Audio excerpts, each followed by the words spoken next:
humans. These Decepticons will never tear me down. Where is he? Where are you hiding him? Where is Optimus Prime?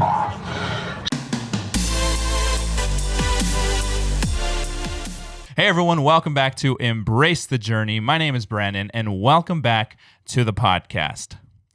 As you know, every Thursday, I bring to you another great guest. If you're new here, consider subscribing, drop this video a big old thumbs up. Well, let me talk about the guest a little. This gentleman today stands at about 6'2", but on a great day, stands at about 8.5 feet. I know, it's pretty tall. Let me introduce him. My guest today is a professional stilt walker, stunt performer, and parkour coach. In the words of Michael Scott, parkour. I had to do it because I don't know when I'm going to have another parkour guy on here. So he's been a stilt walker at Universal Studios Hollywood for 11 years as characters such as Megatron, Optimus Prime, a Dinosaur Raptor. Pretty insane, right? And basically every character at Halloween Horror Nights, because it's a lot. He's been like, if you go to Halloween Horror Nights and you see a guy on stilts, most likely him. Welcome my guest, Joey Wilson. Hey, thanks, man. Appreciate that. Of course. The applause is perfect. I'm digging it. And then they just, as soon as I go like that, they just immediately stop. So Dude, it's command. You got him. It works. It works. So thank you for coming on the podcast, man. Of course. Thank you for having me. Yeah, of course. Question for you. So you're working on a gig right now. We were talking about it a little off camera and stuff like that. What do you got going on? Because right now the pandemic has been halting a lot of people, especially myself. I'm in the restaurant industry, and you know, restaurants open and close. But for yourself, how things been? It's good, man. I mean, this is the first gig I've had since everything shut down. I'm just doing a drive-through event, you know. Okay. So it's a Christmas themed drive-through event. So I'm a toy soldier on stilts again. Okay. You know, doing more stilt stuff. But it's really cool because half the time I'm on my peg stilts, which are just, you know, normal sticks that you walk on, like they're the traditional type of stilts. Yeah. And then I'm half the other time my buddy comes in and he brings his pneumatic stilts. And his name's Chadwick. He's a super, super talented dude, but he's one of like 3 or 4 people in the United States that own these stilts. Oh shoot! Okay. Yeah, they're real intense. So it's a pneumatic piston that you walk on, and you can jump with it. It's like a jumping stilt, but on steroids. Is it the ones that are curved? No, so it's a straight, like it looks like a peg stilt, but it's air compressed. So Oh my it's goodness! insane. So you literally have a cannon on your foot. And they're really dangerous, but oh my God, you can jump so high in them, and they're so much fun. So, Yeah. So that's really cool. It's not every day I get to use those since they're really rare. But that's kind of the gist of my gig right now. And until Christmas rolls through, that's what I'm gonna be doing. Got it. It sounds fun. Yeah, can't complain. I did actually do some more research in regards to stilts because I know what stilts are. I've seen them at Universal and stuff, but I stumbled upon videos of guys like dancing on these stilts and literally 10 feet in the air and doing a maneuver of like leaning back and pushing the legs forward and like dancing where they're like parallel. I'm like, are you able to do that too? I could do some things. I've been doing this for quite a while. Yeah. It really all depends on the stilts you're on. Like every stilt has something different you can bring. Like peg stilts are more of a traditional stilt you can walk on and do some really cool things. Then you get pneumatic stilts, which you can do insane jumps on and spins and stuff. And then you get jumping stilts, which are just like, you know, they're pneumatic stilts, but a little bit cheaper, a little more accessible. Yeah. Articulated stilts, which are the ones that give you like a full ankle and toe and the balls of your feet. You can control it like a regular foot, and you can do weird things like crazy back bends. You can literally hang upside down from your knees essentially. Wow. It's weird. And then you've got digileg stilts, which give you that like hind leg look for like a minotaur or something like that. And then you got your typical drywall stilts, which everybody has. And then people will go off and say that there's things called hybrid stilts, which are like they're like a mix between a performance stilt and a drywall stilt. Personally, they're drywall stilts, but you know, people like to think their stilts are cool. It's fine. First of all, I had no idea there was that many stilts. Oh man, I was like, there's the ones from Universal. Yeah. There's the peg stilts because I've seen those, and then there was the jumping ones, the curved. I had no idea there was that whole other. Oh, dude, it's surprising how many. And then there's arm stilts too. I mean, you know, you get all those going. Yeah, and we're going to talk about that for sure. Now, kind of let's take it back a little bit. How did you get introduced to all this stuff? Now, not stilts yet. You do parkour. How did you get interested into parkour? How'd that start? Well, I kind of just always liked climbing and jumping off of stuff, and then I found out there was a name for it, so that was fun. No, but I grew up in Chatsworth, among other places, and right down the street from me, they opened up a free running gym that it was literally walking distance from my house. I actually, while the place that was the actual building itself, not like the studio where the gym was being built, but the actual building was being built. I was climbing around in there when it was still like a construction site. Yeah. And then lo and behold, a couple months later, it turns into a free running gym. And then I start working with those guys. And eventually it becomes like a family that I work with. And it just kind of got me into the whole sport. And that was, oh man, that was 9 years ago now. Wow. Time flies. Yeah. Yeah. That's it, really. Now, this gym, was it Tempest? Yeah, so it's a Tempest Free Running Academy. It was it was the first one that opened up. It opened back up in 2011. The Tempest Free Running team is one of the most well-known and best free running teams, especially out here in the States. Really? Yeah, so now actually they own 3 gyms. So they've got one in the Valley, they've got one in North County, San Diego, and then they have one in South Lake, Texas. Yeah, so it's kind of expanding. They're pushing it out and creating more gyms, making like free running and parkour more of a mainstream vibe. So then you went there. Obviously, I mean, you still go there. Yeah. Right. So and then you became a coach. Yes. Right. So when someone's getting into it, when they're first learning, what are like the first things you even teach someone? Like, honestly, like you're trying to teach them to get to know their body.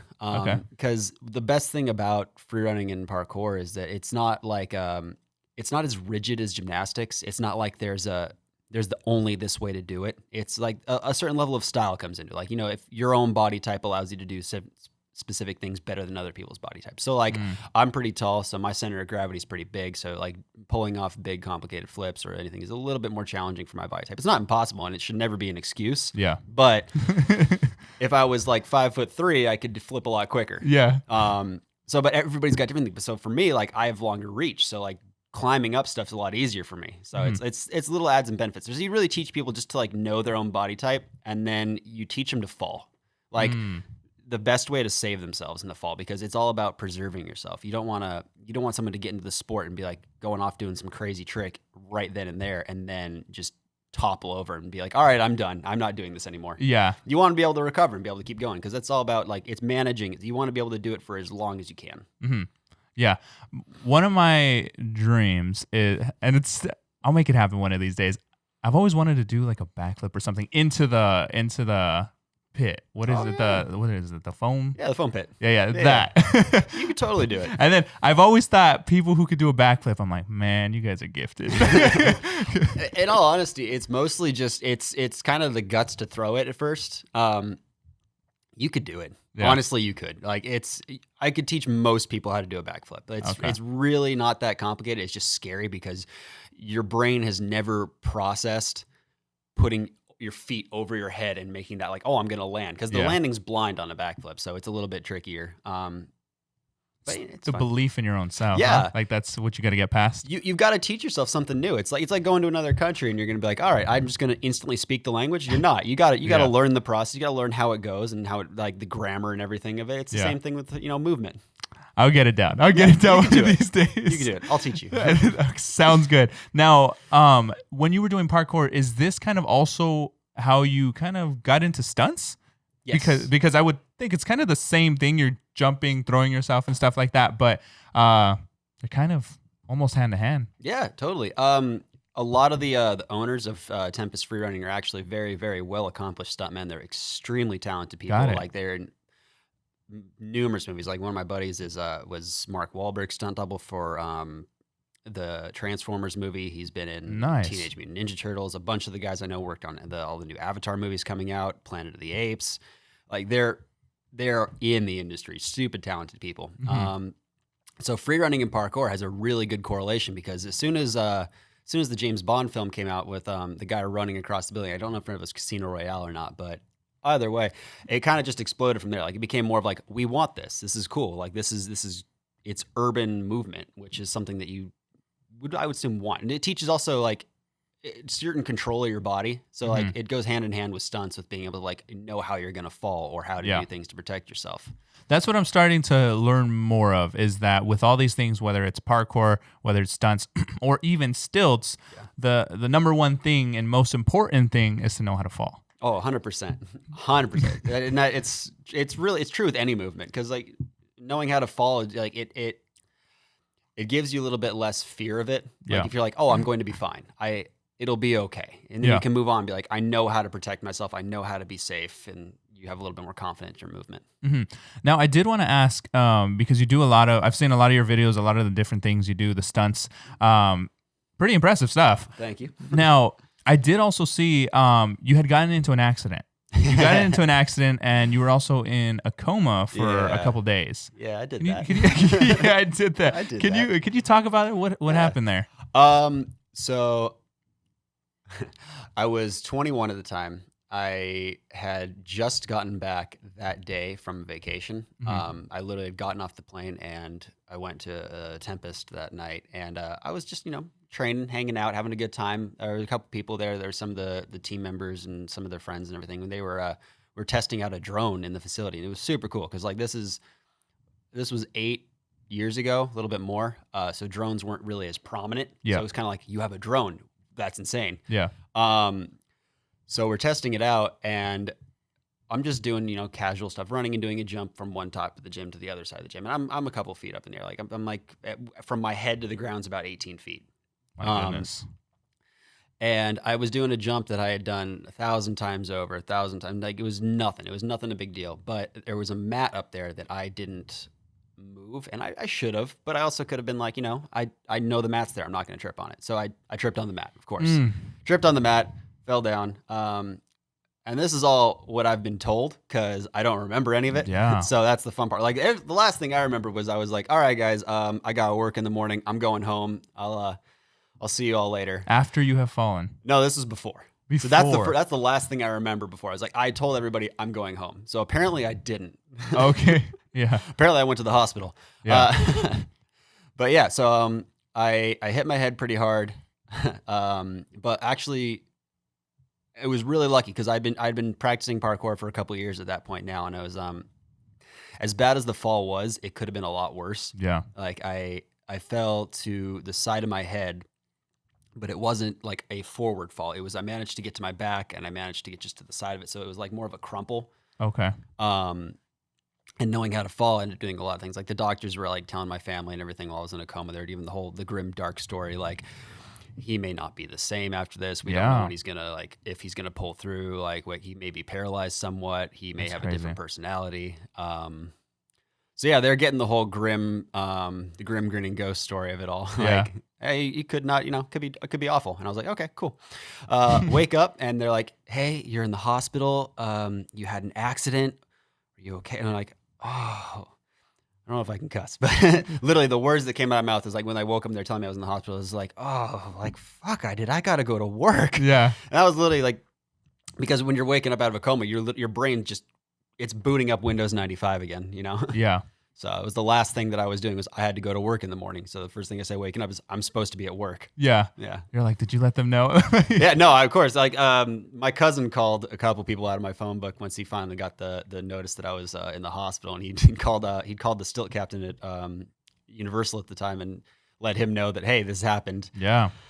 It was an interesting time. So you fell from 18 feet. From my head to the ground was about 18 feet, yeah. 18 feet. First and foremost, I'm glad you're okay. Me too. I'm glad you're here, everything like that. Yeah. Now, with that experience, how did that shift your thought process in regards to just life in general? Because I was in a pretty bad car accident, but I mean, it definitely allowed me to appreciate more for me personally. Totally. It's cool, man. I mean, like I was only 21, so I was still a kid. It's not like it's not like the most life altering. It was cool. It was really like everything kind of here is like you appreciate it because it's like it's extra. It's like that could have been it, but it was never like changing, being like, oh, I don't want to keep doing what I'm doing. Like I enjoy what I'm doing. It was never about like this was scary. This was a setback. I mean, luckily I don't remember anything of it. I remember about 45 minutes of the hospital that I was in for a week. So yeah. I love how you quoted Travis Pastrana. Dude, the legend, man. Yeah. But yeah, it's totally just like you can't wait to get back to what you're doing because it's nothing's like the injury is not as bad as the feeling of doing what you're doing is good. That's crazy. That's such a high that I don't think I've felt. I assume it feels amazing, that kind of high, but it's just like, because I've seen a lot of Travis's stuff and he does some insane things that where he puts him in the hospital, he gets injured, but it's like all you could think about is like, I just want to get out there and do it again. Yep. For me, I'd be like, no, you know what? Like I hit my toe on the bed. You know what? I got to get rid of this bed frame. No, I'm just kidding. This bed frame sucks. Yeah, exactly. Yeah.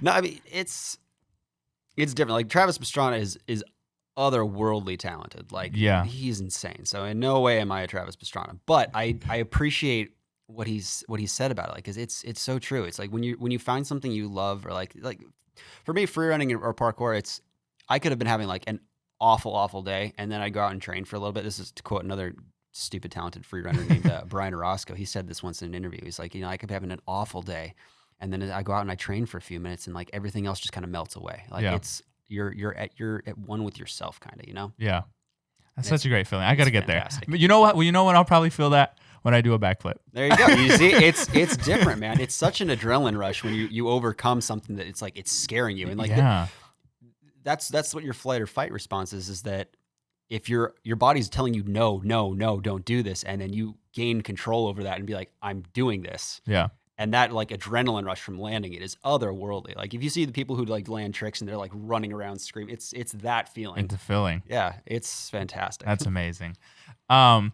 Let's talk about this. You were on this show, and I was a huge fan of the show. Still am. I don't watch it as much just because I don't think it's still on TV at the moment. But American Ninja Warrior. Oh, American Ninja Warrior. American Ninja Warrior. Yeah, man.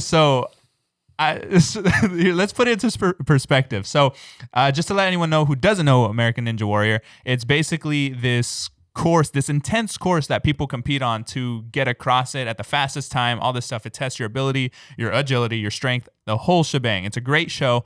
But the American Ninja Warrior, again, to tell you how much I watched it and I got hyped up for these things is especially towards the end, and because you want people to succeed. Yeah. And I played baseball growing up, right? I don't watch too many sports, but when I would watch American Ninja Warrior and the guy was like literally inches from getting to like the final and he fell, I was like screaming as if you would like in a sports event, but totally. It's just intense. But so let's talk about it. You competed for it. Mm-hmm. As the research I did, you made it to the semifinals? Yes. Right? Semifinals, and the flying nunchucks took you out. Is that correct? Yeah. Want to explain that a little bit, that whole experience? That was a fun time. So I was 6 weeks out of a coma at that point. Wow. So I had just gotten out. I was supposed to not do anything for 6 months. The doctor was like, hey, don't go to school, like don't play video games, like don't stress your brain out in any way. And I was like, so you're saying drop out of school? Yeah. Cool. So that happened. But yeah, so 6 weeks out of a coma, I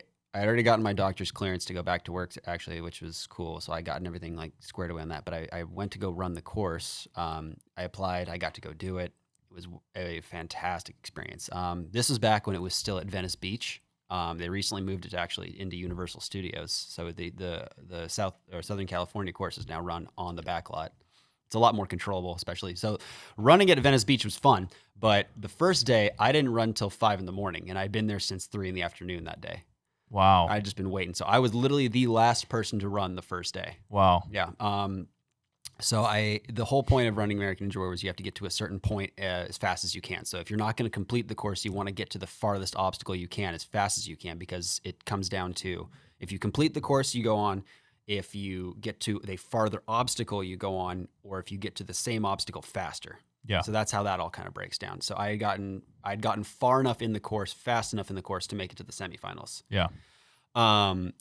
And running it at 5 a.m. in Venice Beach is awful because there's all of the inland or onset, like the mist that comes in from the ocean. Yeah. So like I'm running on gym equipment, which is it's that really smooth rubbery material that just like the second it gets wet, it's ice skates. That's tough. So yeah, so that was already fun. So there's little like towels on the course when you get to each obstacle that you can kind of like wipe off your feet. But the problem is they're sitting in the mist, and I'm the last person to run it, so the towels are already wet from everybody else's feet. Yeah. So that was great. So I fall at the flying nunchucks, and at that point in time, it was like you jumped off and you grabbed these bike handles that were hanging that were just metal. Yeah. And then you had to lache, which is just swing to another bar, and you grab these nunchucks that are hanging again. And they're not like just bike handles that are sturdy attached. They're hanging by chains. Yeah. So you're trying to grip onto something that moves and shifts and is slippery.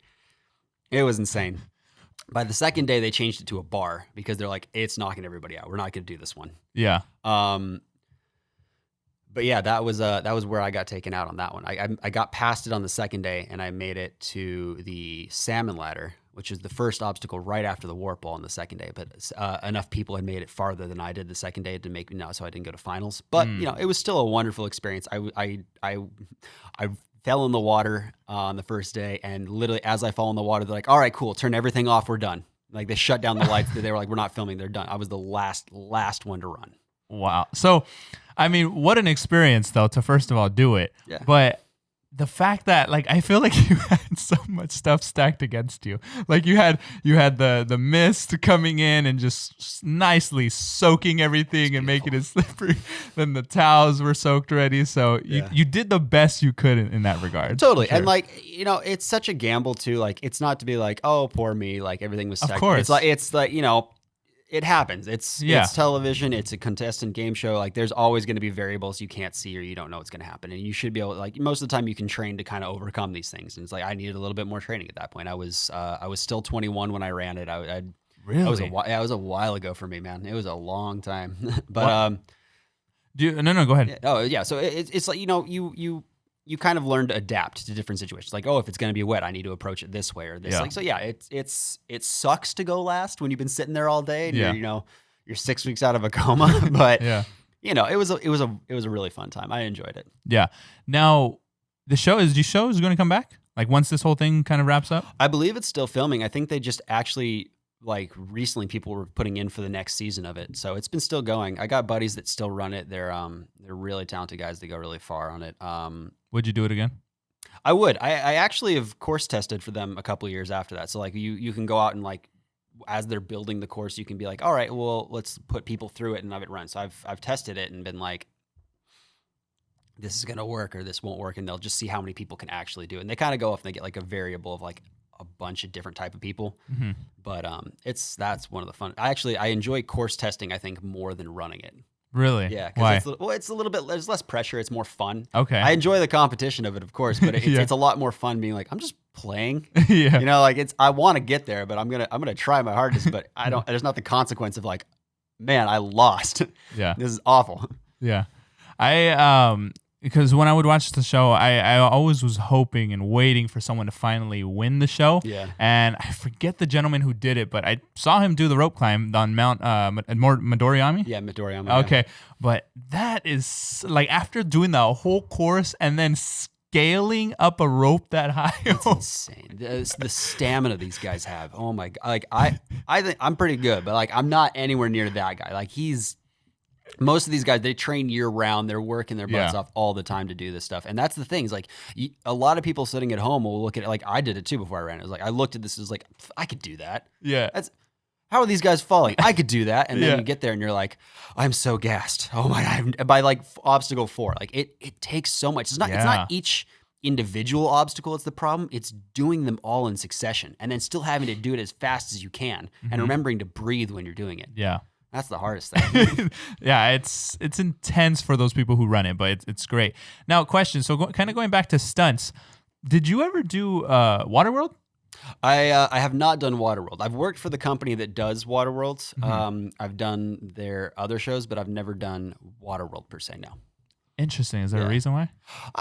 It's part of the thing. It depends on what they're looking for the auditions. Like I've auditioned a couple times, and it really is like, we need this specific skill set right now, or we need this specific person, or we need someone who fits this specific height right now. It's a lot like the stunt world where it's like you may be qualified to do something, or you may be in there, but you may not be like, we need this look or this type of person or this height. Like there's a lot of different factors that come into it. So it's it's no hard feeling kind of thing. It's just like, on to the next. Got it. No, totally. It makes sense. Like, I mean, same thing in the acting world. Like 100%. you can be the most talented, the most anything in that room, but if you're not the person they're looking for, the look, then you're not going to get it. And then sometimes there are just people who are more qualified too that come in. You're like, well, good. Hats off to you. You deserved it. Yeah. Now, I also did see a project you did some years back.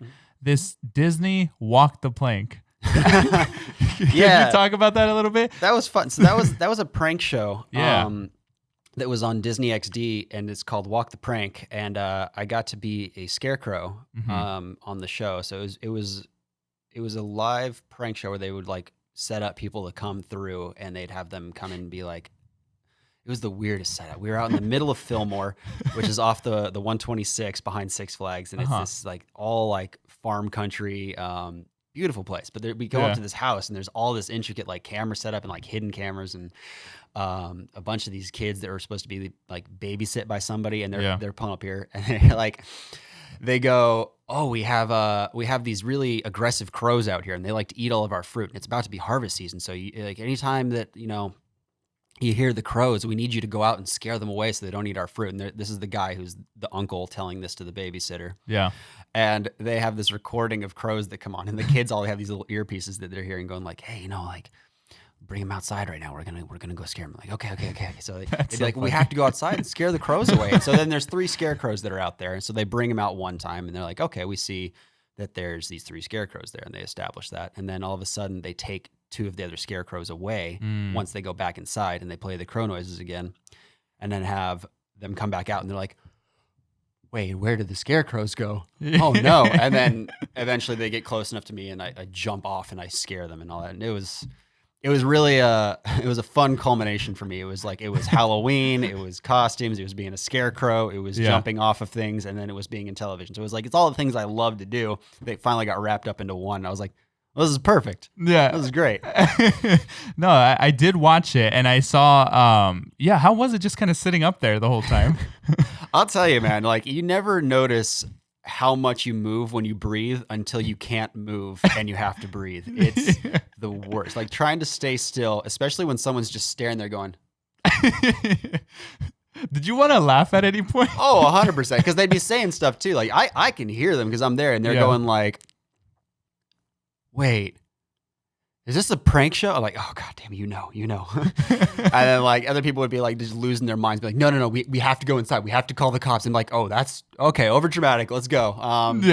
It's fun because they brought up like 3 or 4 different people, and it was they air one person, but there's like 3 or 4 people that they run through it and have the thing. And like one person figured it out. Oh. And they were like, no, hold on. But then someone, it's fun. Okay. Yeah. No, it looked like a fun show. Yeah. One thing I do want to talk about. So for Monsterpalooza, yes, you were this scarecrow, this crazy looking scarecrow. Looked amazing, by the way. And for everyone watching, boom, there's a picture popped up right there. I know, special effects. So you were this crazy looking scarecrow. How long did that makeup and everything take to kind of get into? It actually was relatively quick. My buddy Dan Gilbert did the makeup for it for Monsterpalooza for the PPI booth that year. And Dan Gilbert's a very, very talented makeup artist. And his scarecrow outfit that he made is actually something that I had been for a small budget horror movie that he was also part of. And it was a slightly different one, but it was his costume essentially. And then he'd already built the cowl, which was a lot of like the main thing. So like the cowl covered up all this and made it look like I'm already a scarecrow. So then he had to apply a bunch of different stuff, but he's doing it live at a booth at Monsterpalooza. So like while he's doing it, he's explaining to people what's happening, and he's like, he's doing this live demonstration. Wow. It's great. So it was like, I'd say he had it done honestly like 2-3 hours. Wow. It was, and he had so much. And then like at that point too, like I'm back up on stilts and we're walking around kind of showcasing everything. But that was my absolute favorite scarecrow costume ever. It was so beautiful. I thought it was pristine. So it was, and then the pictures I got of it, oh my God. Yeah. So No, they look great. Yeah. Now, kind of following up with that, where did Scarecrow Joe come from? Was that I'm guessing it was your first stilt walk costume, but it wasn't. Oh, Funny enough, it's a good guess though, because you're almost on track. It was a stilt costume that I did, but it was a stilt costume I did back in 2014 for Halloween Horror Nights. So we were in the Scarecrows. So there was 10. We had the entire. It was the first year that we got an entire stilt scare zone that was just stilts. And that was down in the lower lot. And it was the first year they were trying it. So we had 10 of us there. I worked with you that year, by the way. So yeah, of course. So you know. Yeah. So we were hanging out. We had a great time with that one. It was the first time we got to have our full scare zone. It was just us. It was very, very fun. But so we were all the Scarecrows. And that was Got it. It kind of was like something like, I like this. I think a Scarecrow is a great stilt costume. Like it makes sense. Because like if you're up high and everything, you're already kind of there. You could make it look like you were just on stilts in general, and then having wooden sticks coming out of your legs as a Scarecrow just makes sense. You're like, yeah, you're fine. So I kind of took it from there. I was like, I'm gonna be Scarecrow Joe because that rhymes. It feels good. I'm like, I like the feel of this. Yeah. But no, first stilt costume was I was the Whomping Willow from Harry Potter. Oh, yeah, I was a kid and I wanted a cool Halloween costume, so I wanted to be the tree, I guess. I was 8. I don't know. I mean, kids have weird ideas. We all do. It's all good. So actually, let's talk about it. How did you get introduced to Universal? So I had been doing stilts by the time I worked at Universal for 10 years already at that point, because I started it when I was 8. And then... Oh my goodness. So in a sense, you've been doing stilts for like, what, 20 years? 21, yeah. Oh, yeah. Shoot. Yeah, I've been doing this for... It's really fun telling people that, too, because they look at me and they're like, how old are you? I'm 29, you know? Like, yeah. Yeah, so like, it's fine. Like, but yeah, so starting with Universal, I'd already worked at a couple haunts before that. Like, I was always like, I loved Halloween. I've always loved Halloween. I made like costumes. I made my own stilts for a couple of years and then did Halloween costumes based off that and just walked around the neighborhood scaring people because I was that dickhead kid, you know, just not really trick-or-treating, just kind of scaring people. Yeah. And then I worked for a couple haunts. I worked for one out in the valley called Spooky House. It was Spooky House 19 at the time. And a couple of my buddies who had like kind of got me into scaring people and doing like haunted prank stuff, got me in there. So I did that for a while when I was like 16. And then a couple of my friends were like, you need to apply for Halloween Horror Nights at Universal. And I was like, what? Yeah. So I'd never been there at that point. I honestly, I hadn't even been to Universal Studios since I was like 2. Wow. So yeah, it was never the theme park that I ever went to. So it was interesting going back there and being like, wow, I don't remember any of this. So this is great. But yeah, so I had a friend tell me, he's like, you should audition for this. And I did. And I didn't even know the first year I did it that they had stilt roles. It was just like, I wanted to scare people. I was like, all right, cool. So the first year I did it, I got to the audition and I saw on the form, they're like, do you have stilt walking experience? I'm like, but I'd already missed the audition. Like the stilt audition, my audition had been a day after they'd already done stilts. Mm-hmm. So I missed out on it that year. But it was fine. I had a wonderful time. I was Jason Voorhees for the Friday the 13th maze back in 2010. Ended up being the exit scare most of the time, but man, I was the skinniest, smallest Jason you've ever like. I looked like a bobblehead. I went out to scare the actual Jason Voorhees, the guy who wasn't because they bring through all the actors, like whoever can come through, they'll bring them through because it's great press and they get to see like, hey, this is the movie I was in. This is awesome. But I went out to scare him and I ran out right up to him and I stopped and I'm looking at him in the sternum and I go, well, I quit. And I literally just walked back into my hide. I was like, okay, because the dude's a monster. Like I'm 6'2", like I'm not a small guy, but man, I felt small. Like how tall is he, by the way? I don't honestly remember, but he's somewhere in the realm of like 6'9". Like he's up there. Yeah, 6'9". He's My a big goodness. dude. I had a guess who was 6'8" on here. You'll see in the pictures, like, because I do a Polaroid picture. Yeah. You'll see in the pictures, like, I look like his kid. Like, I'm so small. But, so, okay, you didn't do stilts that year because you had missed the audition. Did you do stilts next year? I did. So I auditioned the next year to do stilts, and I got to do Tiny from Rob Zombie's House of a Thousand Corpses. So I was in a maze on stilts, and we were on drywall stilts that year. We were on ones called what were they? They were Marshalltown Skywalkers, and this is what primarily Universal Studios was using at the time. We had a few Bigfoot stilts, which are the articulated ones, which are like $3,500 a stilt. They're up there. My goodness. Yeah. So to put in perspective, the Marshalltowns are like $300 a stilt. So like economically, they're like, this is way better. Why would we use the more expensive stilts? But going through that event, that was the first year I did stilts for them, and the first year that I was on those specific stilts. And they're very stable. You can stand still. You can do things. They have a little spring on them, but they're mostly made out of plastic and like aluminum. So the problem is anytime you put a stilt together or anything that's mechanical, it's going to have a weak point. And the weak point is usually always going to be where metal meets plastic.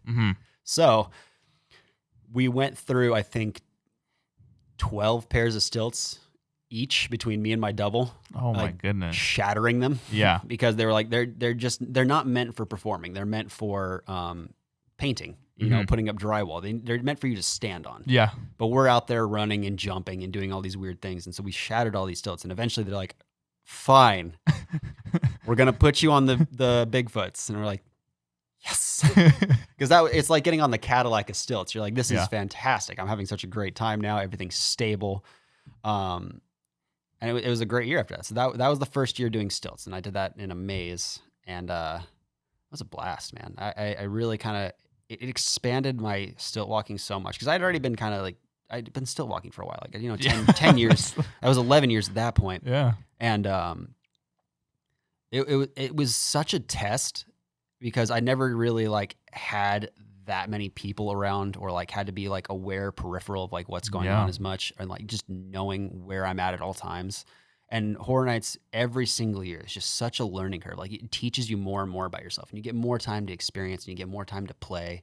And you can train stilt walking as much as you want to, but as long as you're focusing on it being training, it's not going to progress as fast. And since once you're doing Horror Nights, it becomes a game and you're having fun and you're playing it, you make muscle memory so much faster and you learn so much faster.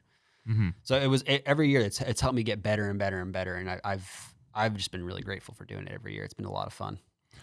What did the auditions look like for stilt when like you, in a sense, you had an audition, right? What did that look like? So initially when you do the audition, they put you through a strength test first. So you go like, because they want to see if you can hold up having all the extra weight strapped to your legs, doing all the different bends, and then making it through 7 to 8 sets a night, 4 days a week. Like, how heavy are each stilt, by the way? Because that's on your feet. You gotta. Yeah. Bigfoots are about 5 pounds each. Each? Okay. Yeah, so about 5 pounds each leg, it's not awful, but imagine putting 5-pound ankle weights on and then changing your center of gravity.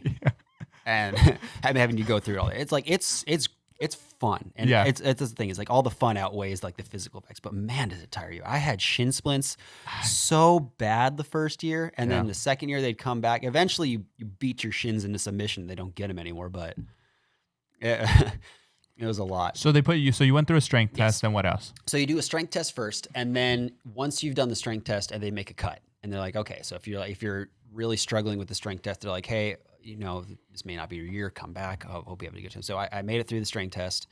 And then they put you through a little stilt portion where you get up on stilts and they kind of just see you moving, and they have you do some basic movements like, skip, walk, squat, spin. And then it's kind of like, hey, we're going to have you do a little bit of like mock scaring. And you'll usually go up with a partner and you'll try and like you would be trying to scare the stilt captain who was running the audition at the time.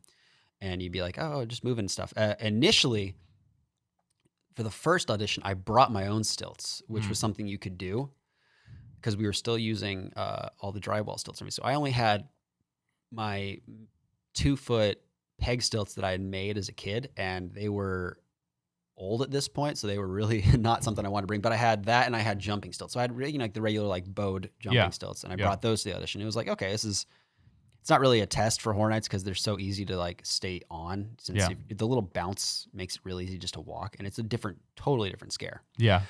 So that was that first audition experience, and then it changed once we had everybody on Bigfoots, because Bigfoots are a different type of stilts. And then since nobody has Bigfoots, they wanted them to be like, can you walk on these specifically? Because it's a learning curve to walk on them because it feels different than the other stilts. Yeah. So Do they have you do any? So those are kind of the basic moves. I'm assuming they have you do some advanced moves too, because you're going to be in a crowd full of people. Yeah.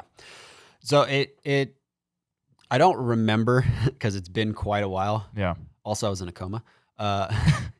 No, I don't honestly remember a whole lot about the first couple of years of running or of being in the stilt audition aspect of it. Like they did have you do some advanced moves. Like they'd have you do a high kick, or not like a kick, but you would swing your leg up in the air and over, and then put it down, so that way you could show that like I have control to stay balanced and stuff. And like the squats is kind of an advanced move when you're like, especially doing it quickly. And they'd have you do a 3-step lunge where you go like 1, 2, and then 3, and you'd go down into your lunge and get super close to people. That was nice, getting really close to that. Sorry for the ASMR.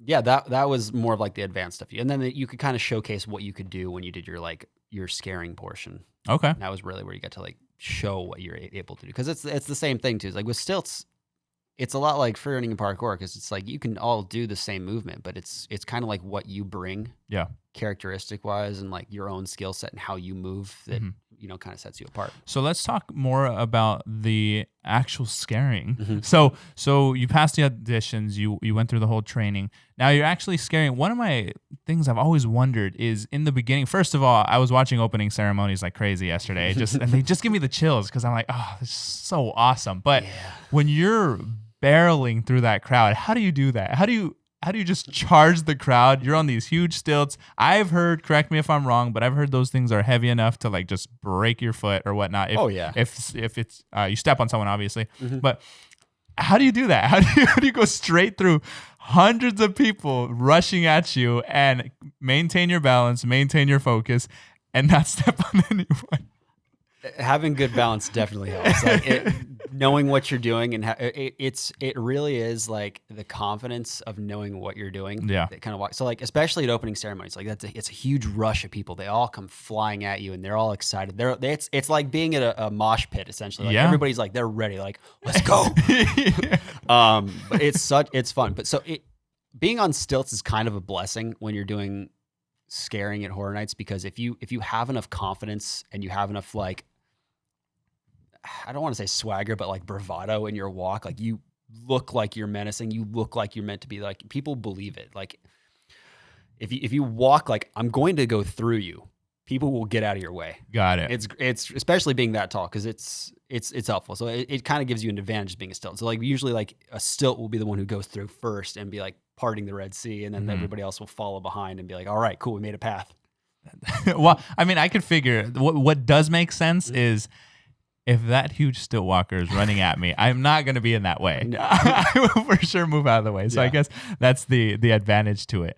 Now, we always get, every occupation you do, you always get those kind of assholes, right?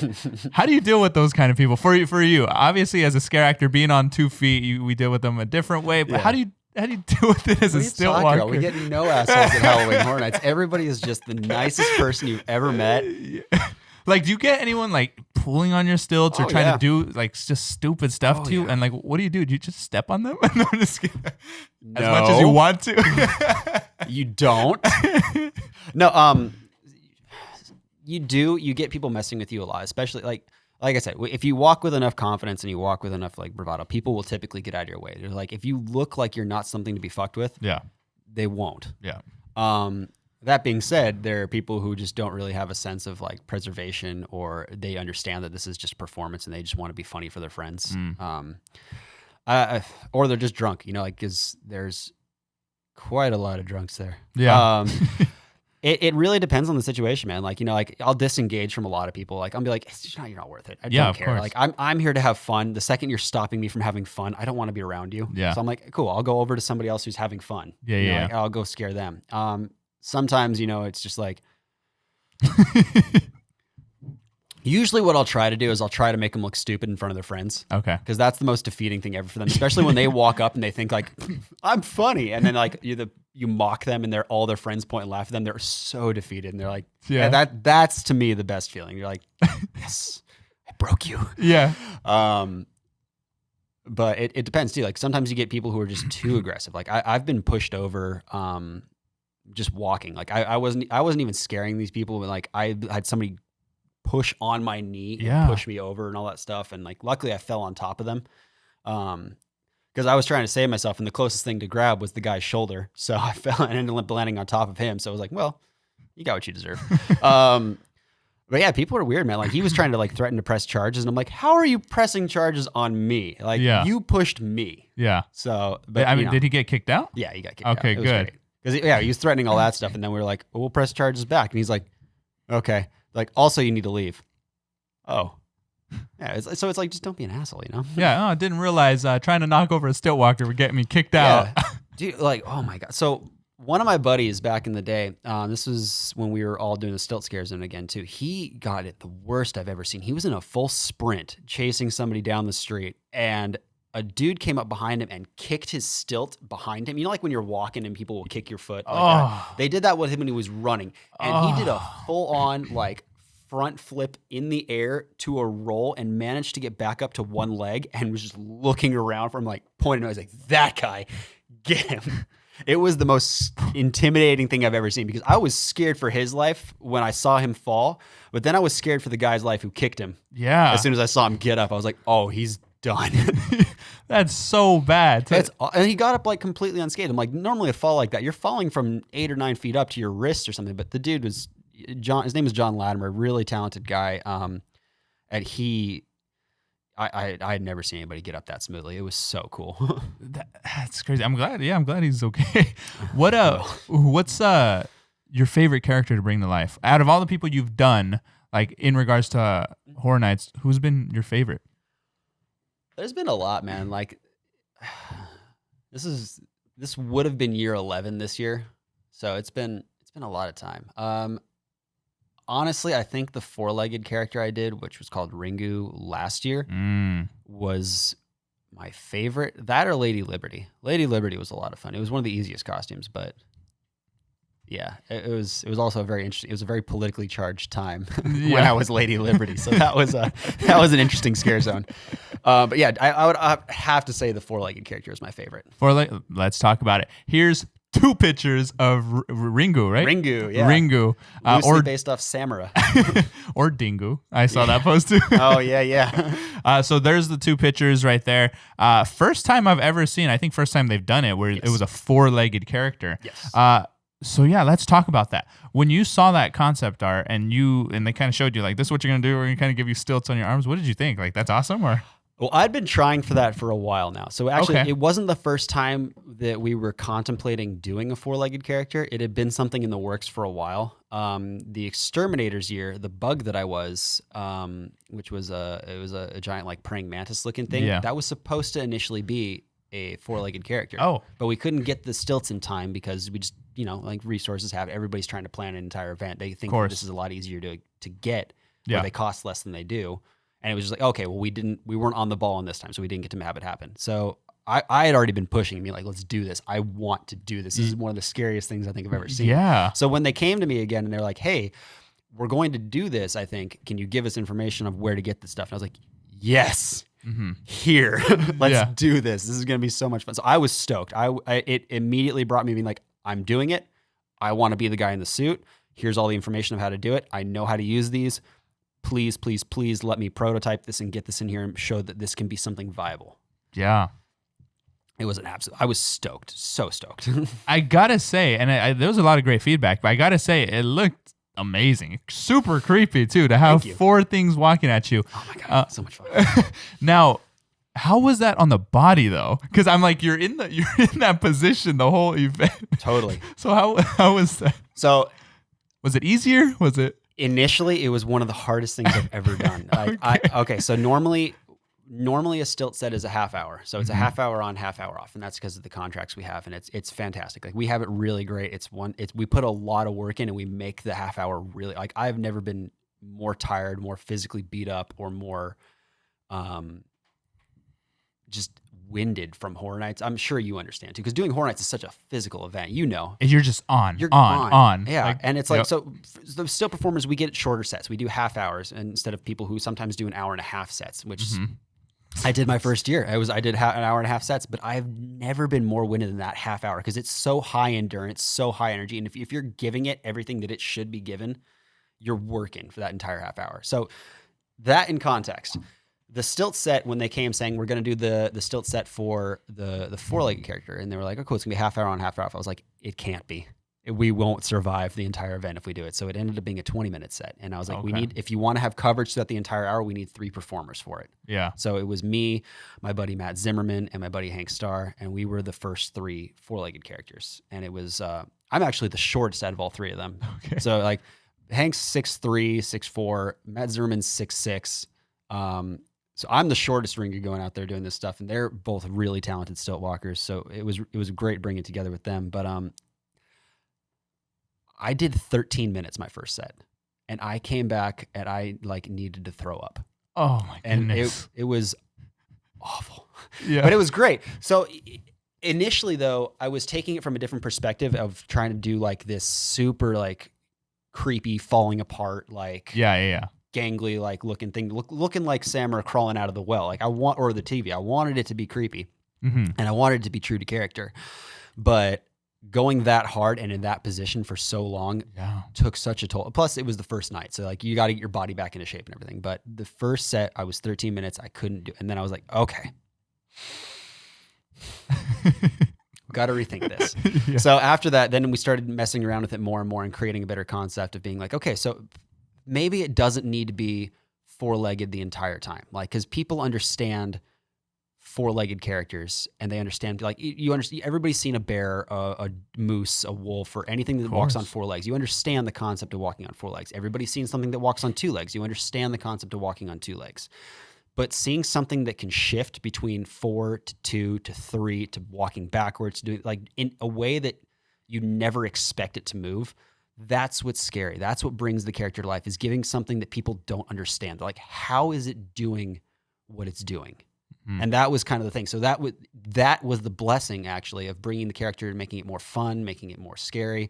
But it also made it easier because you could shift your body around to be in a different position where you were like, I'm going to work out these muscles instead, or I'm going to stretch these muscles out doing this set, or I'm going to stand up for a little bit and be really tall and then shrink down and be real small. Yeah. And it gave your body a chance to adapt and like work everything. So it's like, working out one muscle group only through an entire year sucks because you overdevelop one muscle and you underdevelop a bunch. But getting a chance to work everything really, really helped make it a much easier event. Still having the 20-minute sets because, oh my God. Yeah. Because the legs themselves are like 5 pounds each, right? And then you have the forearm stilts, which are like another 3.5 to almost 5 pounds as well. And they're 2.5 feet longer than your legs because you have to be standing up on these. But it's also like, okay, you ever pick up a weight and just hold it straight like this? It's a lot harder than holding than just holding a weight like this. Yeah. So imagine adding 5 feet with a metal or a rubber and metal weight at the end of it and being like, okay, got it. So every time you had to lift up that leg, it was you're lifting with your shoulder, all this stuff. Like, it was a full body workout for sure. It affected everybody differently too, because everybody had a different kind of walk style. I know some people it affected their wrists more because you're putting all this pressure on your wrist and you're supporting yourself because it was really important to make sure that you put weight on the arms to make it look real. And that was one of the things that like was the hardest to train people on. It was like, you have to walk quadruped. You have to give power to your arms and you have to trust your arms. And most people don't walk on their hands and legs, which oddly enough is kind of a blessing from parkour because that's one of the things we train people on. Like it's usually a warm up because it warms up your entire body. So I already had like an established, like I can trust my hands. I can walk on things like that. But some people it affected their hands. Some people it affected their upper back. Some people it affected their lower back. It was definitely a learning curve year, but it was a lot of fun bringing it to life. No, I gotta say it definitely has to be my favorite stilt. Like it looked amazing, but as soon as I saw it, the first thing I thought, because again, I know how it feels to just perform like that. And I'm like, the first thing I thought is, I'm like, you're in that position for like a long time. I got to imagine it's putting stress somewhere. Oh, totally. Totally. So that's so great. Now, you being a stilt walker and being those kind of characters, you do take pictures a lot with the celebrities that come through. Yeah. I did see you took one with Kevin Bacon. Got Kevin Bacon.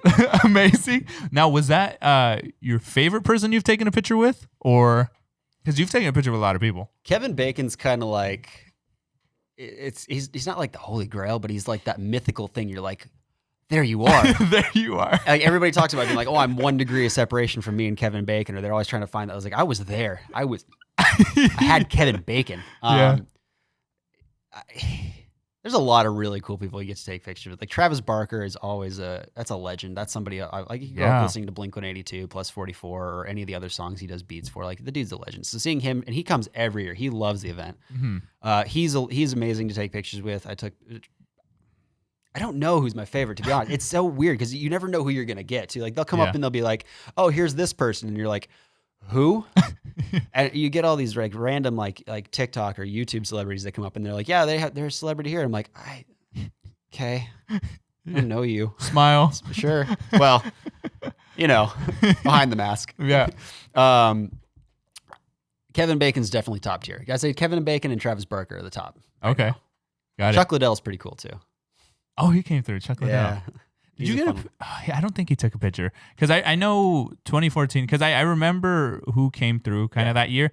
I know Leo came through. He didn't really take a picture with anyone, huh?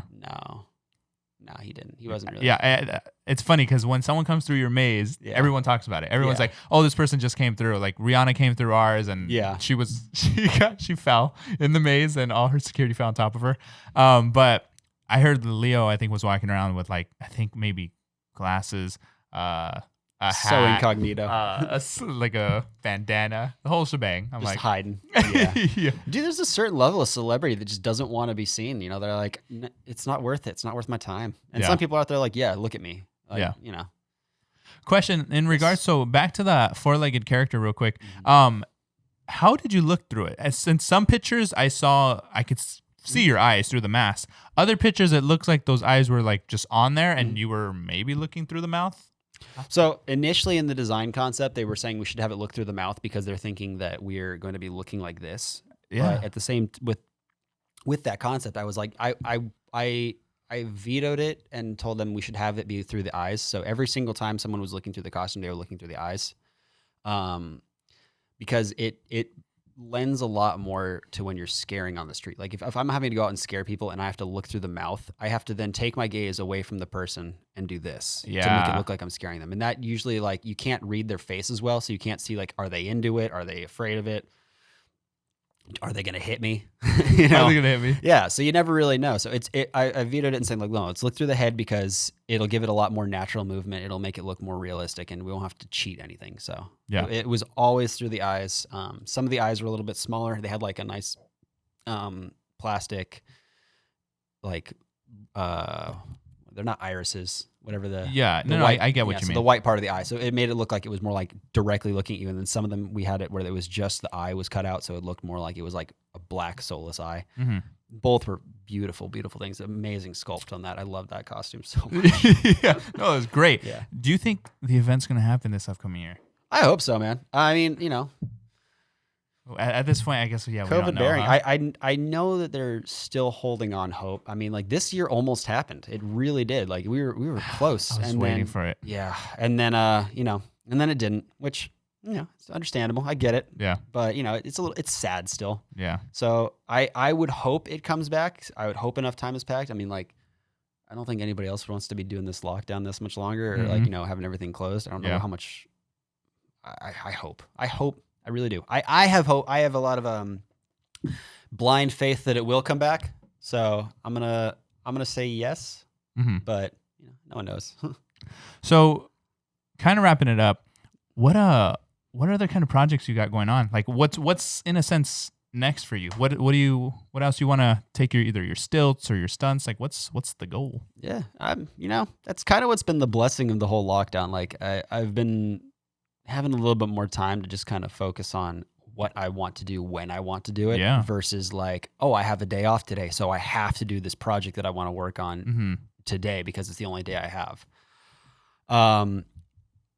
I've been trying to get more into the creature work world of doing costumes and creatures for television, film, or for friends that do like makeup artists and everything. So I'm trying to like expand my repertoire of stilts. I went and bought some new Digileg stilts, which are the ones that give you the hind leg thing, and I'm trying to combine them with the forearm stilts to create like crazy looking characters. Like I want to build the Land Strider from Dark Crystal. I just want to make costumes. I want to or creatures, and I want to bring them to life and be a part of it. I want to be able to be the guy in Hellboy, or that's like one of the Minotaurs or whatever. I want to be in the Chronicles of Narnia, or do something that's like, I want to, because like it's a weird niche to be like, I'm the big suit guy.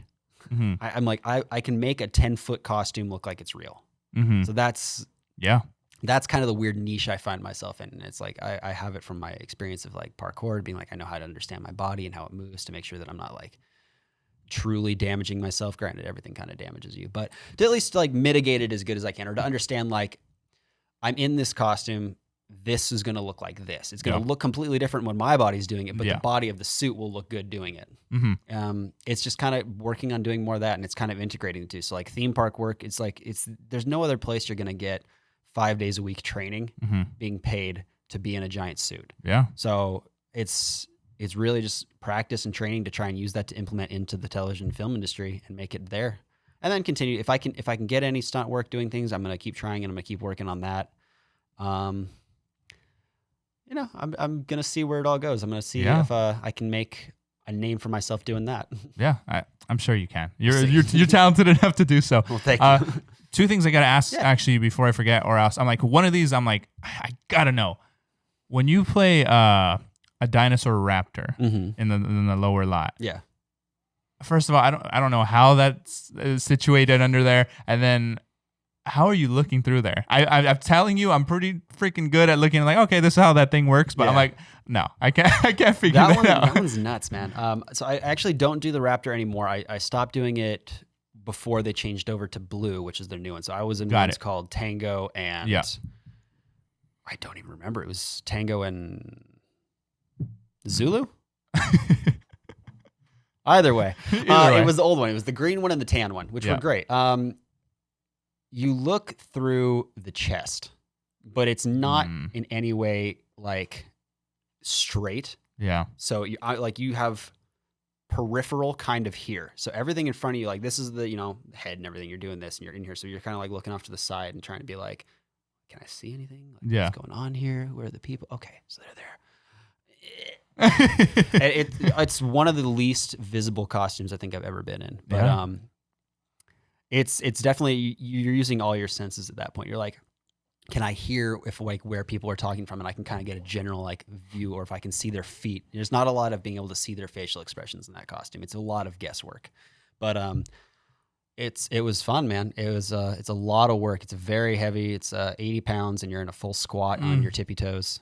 Yeah, that's what I was going to say. So especially when bend over, you're in a sense bending your whole back in a sense to get down that low. That's why I'm like, when I see that, I'm like, oh my goodness. Yeah, and the guys that are doing it now are just putting in work, man. Like they're all talented dudes, and it's a hard costume. It really is. But it's one of those things too. It's like, hey, you have that on your resume now. Like not a lot of people can say like, I did this near impossible suit and then performed it 5 days a week, 4 days a week, however many you do, and gave a show to everybody and gave them a good show, like that's a great skill these guys and like myself have now. It's fun. It's cool to be able to show like, you're not going to find this in other people. Like it's a lot of work. Of course. And then lastly, it's on the lower lot as well. Megatron. Bringing Megatron to life. First of all, how long does it take to get all of that on? It seems like a lot of pieces. It is a lot of pieces. It depends. You kind of get used to it and you start doing it like quicker and you start knowing things. So like you'll put on your legs and you put on your thigh pieces, and you put on your back and you put on your head and you put on your chest. And that's pretty much all the pieces. But it's usually you need dressers and people to help you get into the costume. So you usually want to give yourself about 10 minutes to get into it. Well, 10 minutes to get into the full costume? Yeah. What? Yeah. It's surprisingly well built on putting on like quickly. Like it's like you put it on, you buckle it in. It's like then it's ready to go, and you tighten it down to your leg. So it's surprisingly good. It's not like it's a huge involved process. It is a lot. There's a lot of pulleys and things involved in it, but it's really not too bad. It sucks the first couple times because you're trying to find like the balance of everything and be like, okay, do I need to adjust this part so it sits a little higher? And you really work on fine tuning it to being like, this is what works for my body type. And once you've got that all narrowed away, it takes about 10. Like, okay, so the first initial one, when you're like changing it to your settings and everything, that's about like, 15 minutes because you got to take extra time to do that. But after that, it gets down. You can do like, I can get fully in the costume in about 6 minutes. That's crazy. It's fun. Looks like it takes forever to get into. It feels like it sometimes, man. It feels like that. See, that costume's heavy. That's 115 pounds. It's 115 pounds you're wearing? And each of your legs are 23 pounds each. So it's a lot. It's a heavy. And it's the same thing with like doing the four-legged thing. Like you've got this arm extension, so you're lifting a weight farther out. And like it's actually more challenging with Megatron because you have to like hold a pose, or you like if you want to point at somebody. Like I never pointed at somebody with Ringu being like, yeah, look at this giant thub I have on here. Yeah. But Megatron's got hands, so like you'd have to point and be like, you. Yeah. And you'd have to figure out like that. So you're holding that, and that's it's the arm itself is probably like 10 pounds, something like that. But then you extend it out an extra 2.5 feet, and you're like, this is so heavy. Yeah. A couple of my buddies would do something where we literally would hold out the arms, like during practicing and stuff. We'd hold out the arms and be like, look at each other and be like, how long can you hold it for? I got you. Why'd I look that way? That's terrible. I should look this way. Maybe that's where they were. Hey, man. I mean, funny enough, that would be where they would be. So it was real muscle memory, but I was like, that's wrong. This way. Yeah, it's all good. No, I wanted to know because, Megatron is pretty cool. Now, I got to ask, is it Megatron or Optimus Prime? Who do you prefer playing? Optimus is easier on my body. Yeah. Megatron's more fun. Yeah, I figured. Like the villain's always more fun. It's so much because Megatron's just comedy hour, man. Like, especially with a good voice, it's such a fun experience and being up there and like people will come up and like say something and you're like, you're the bad guy. Like obviously you're not gonna be happy about seeing these people. So you just kind of get to rip into them in a playful, like family friendly way. It's like, it's a gentle roast. Yeah. But it's fun, man. Yeah. That's really the best one. Like Optimus is great because you get to feel good about yourself and you're like, oh, I made this kid's day. They got to meet somebody that's like kind of their hero. But there's nothing like being the roaster.